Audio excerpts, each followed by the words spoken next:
Hello everybody, this is Toys R Us. Welcome to another edition of Transformer Facts Friday. This is the second weekly roundup show that I like to do on this channel, which again gives me the perfect opportunity to do exactly that. That's keep you guys updated with things that I found going on in the world of Transformers. I'll let you know what's happening with this YouTube channel and reviews coming up, and also keep you updated with what's going on with my Instagram, which is Toys_R_Us. This is indeed part 2 to Transformer Facts Friday, because at the moment there's just so much going on that I've had to split it in two, and even though I've split it in two, I've got another 11 things to show you today, including things that we may have seen, may have not seen, and indeed some new figures and images as well. So we're going to start off with, we know that this was coming out. It is available in some places already. This is the reissue of Vintage Beast Wars Terrorsaur. So that's why it's looking a bit basic, a bit bland. It looks good though. I love this head sculpt. That's why I've got a picture of it there. And what I have to say is I'm just really pleased and really impressed that Hasbro have perhaps taken this risk in reissuing all of the Beast Wars figures. For myself, who completely missed it, it's been great for me to experience and enjoy some of the figures and sort of toy line that I haven't at all.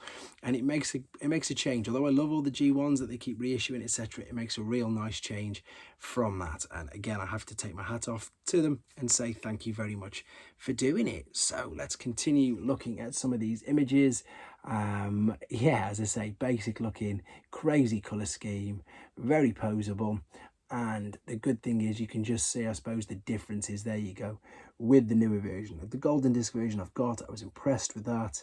This guy is again just the original, so he does look, yeah, it's a huge step back in time, but it's fun and it's nostalgia and it's exciting, and that's, as I say, what I'm looking forward to perhaps having a play around with. All right, moving on to something called Figure King. Now, I may have shown you some images of this before.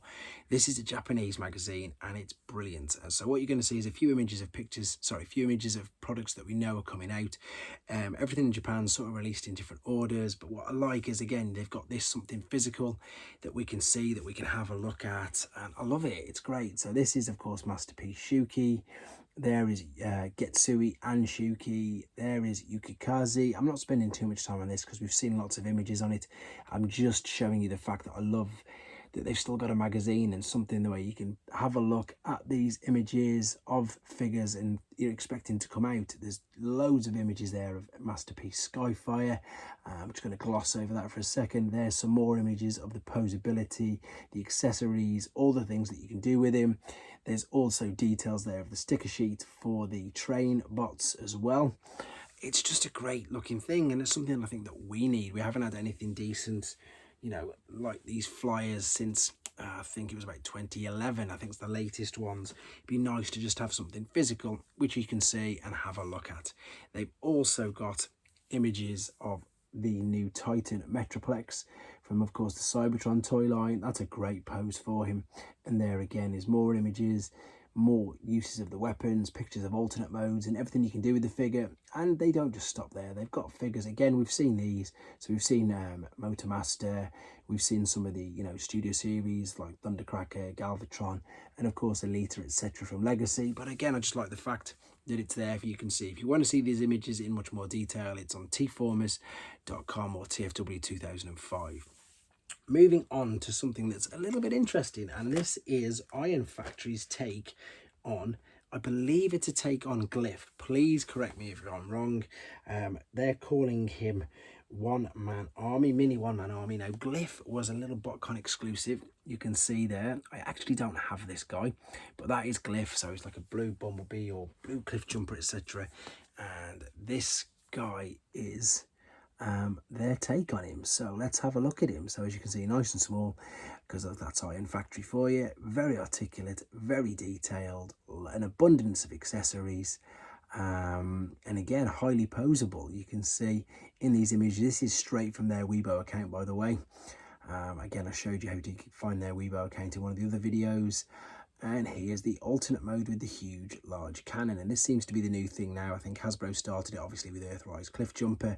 The figures are quite small, but they come with the abundance of weapons and accessories to build up and make giant cannons. So there you go. This is Iron Factory's mini one-man army. Moving on, there's just an image there. I'm going to read out what this is, and I know that people like this, but again, if you go to TFW 2005, there's a direct link to all of these things. So at the moment, Sunbow and Marvel are doing amazing things. They're uploading their archives onto the website via the link that's on this particular, as I say, on TFW 2005, and they've uploaded the scripts and scanned them onto their websites right now. So we've got a Desertion of the Dinobots Part 1 and 2, we've got Blasters Blues, we've got King Arthur's Court, and the God Gambit, which is brilliant. So all of them are on, and all of the above scripts are available on the Sunbow Marvel Archive website, and they're going to be uploading even more and more. The new scripts are in bold. That's the ones I've just read out to you, and the ones coming up are going to be things like the Gambler, Kremzik, etc. So there's a big list there. That's the ones that are going on. If you go to TFW 2005, click that link up there, it will take you straight to them. Moving on, we've got some images now of course, we've had a new Seeker, and what do we like to do with new Seekers? We give them not proper upgrade kits, but we like to turn them into Coronation, Starscream versions, and I like the fact that this is just a kit rather than them going for a whole new figure again. It actually seems like a sensible idea to me. So this is, of course, the new Masterpiece Starscream Coronation kit. So we've got the shoulder pads, we've got the cloak, cape rather, we've got the crown, and you can see there we've got the fixings and how it's going to attach. But what I really like about them is the fact that they've just gone and actually sold the accessory kit rather than doing an entirely new figure. I think we've had enough of the Seeker molds, especially Masterpiece versions anyway. Right, moving on now, there has been, what's this? This is another possible Earthspark Deluxe figures and more. So again, this is taken from TFW 2005. I'm going to very quickly read it to you. JT Prime is the guy who he's worked out that Terran may be the code name for the upcoming Earthspark. He works in retail, and he's the one who always finds out all the EAN numbers for all the figures, etc. And what he's found is Transformers Terran Deluxe figures priced at $24.99. We've also got listings for $11.99 products bearing some of the same names, but again, it's all a mystery. Everyone's thinking that it's going to be these Earthspark figures, and there's also a listing for Bumblebee Gen SS Voyager Nest 2, priced at $33.99. These are all rumours, none of it's confirmed because we haven't even got any more information on Earthspark. But I would imagine, of course, that the figures will be coming up very, very soon straight behind them. Moving on to IDW, their new story is going to be called Fate of Cybertron. And we've got a choice of some amazing covers here. That one is brilliant. And so too is that. So yeah, this is the next new lot of stories they're going to be doing. There is the writers and the people who are to be credited for these stories, and again, it's great, isn't it? There's so much stuff to read, so much stuff to do. This is something that's just come out of nowhere as well. These are Transformers Squeezelings. These are blind bags. They look like they're squishy little figures. They've appeared. They're $3 a bag. This guy's managed to find, he's opened them, and he's gone and got all four straight away. So there's your four main characters. And when you look at them in more detail, that I imagine they're just a bit like, I don't know, they're all squeezy, all squishy. You can see that I have no idea what they're going to be like. It's just another toy line that they've managed to just get out there. There's the two Decepticons, there's the two Autobots. Yeah, not the greatest quality, but they're $3 a bag, and I'm sure they're quite a lot of fun. Moving on, we've already seen some images of this, but we've got way more images to show you now. So there's the board, here's some of the pieces, here's some of the cards, there's the back of the box, and here are the figures. Now, for you Beast Wars lovers out there, you'll be able to recognise far, far more than me on there, but that's your Beast Wars characters, obviously. Then you can see some of the places on the board. We can see that the cards have Predacon and Maximal on it. Yeah, I've got a more zoomed in picture on that in a second. Again, you've got more pieces on the board with the actual pieces. It just looks great, doesn't it? As I said at the very beginning of the video, I think Beast Wars at the moment, it is the year for Beast Wars as far as I'm concerned at the moment. There's so much stuff going on with and regarding that whole part of the franchise. So, only two more things to go through. We've also now had an update with regards to MP Skyfire, that he's going to have interchangeable faces, and there indeed are all of them. So they are the faces of the new Masterpiece Skyfire. One final thing, guys, this guy looks really good, to be fair, and I don't want to mess this up either. So this is a new third-party company. They're going to be called Metagate, and this is Haiku, and it is their take on the triple changer of Drift from Age of Extinction, and they've gone for triple changer as well, which for most Drift figures, especially the ones that Hasbro released initially, they chose the one mode and then the other mode. They were completely separate, but this guy looks stunning. Have a look at the detail on him. So the robot mode is looking brilliant. As you'll see in a second, is superposable. He's very detailed, very articulate.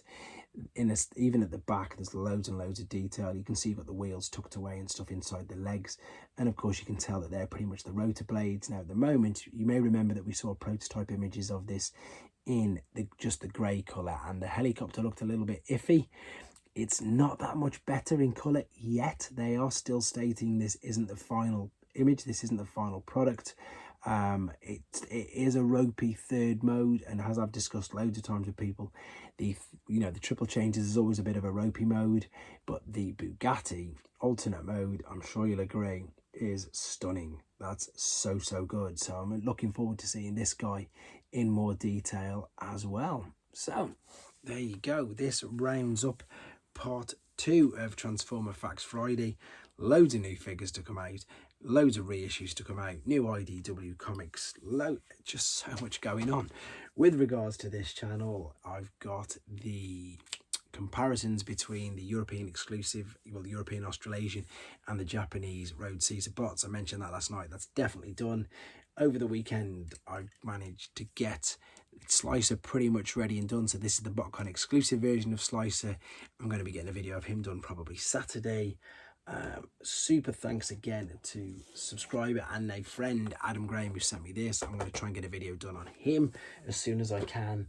And this guy, I've really annoyed that I didn't get this out and start playing with this way before. So this is from the other 4-pack, the other Worlds Collide. This is Nemesis Primal.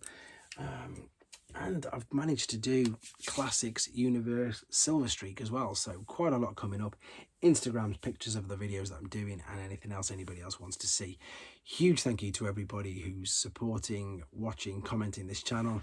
I'm over 4,000 now, and I think next weekend, I'm going to confirm in a few videos next week, I'm going to do a 4,000 live stream unboxing and ask me anything. Just hang out, I suppose, is the best word for it. We'll just have a bit of fun. I'll answer some questions, I'll get some figures set up that people want to see, and I'll do a big unboxing and unveiling of a special gift to myself that I've been saving for the 4K event. So hopefully that'll be done next Saturday, but I'll keep you updated. Huge thanks again, guys. Thanks for watching. Take care. Thanks for watching. Like and comment, and don't forget to subscribe.